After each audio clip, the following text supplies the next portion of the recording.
I'm trying not to anymore kasi nga, I see you're much happy. That's why I'm being more distant to you now kasi I want you to, di mo na ako maisip.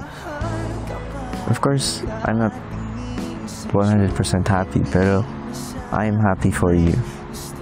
So I didn't have to ask you na kasi you made me realize it na. I mean, bago ako pumasok, magulo na rin naman na sa akin. Yeah.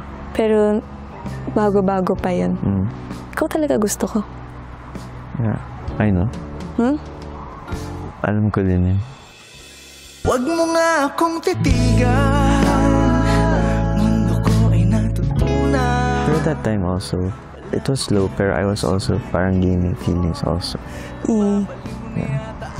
Pero it was parang too fast for me.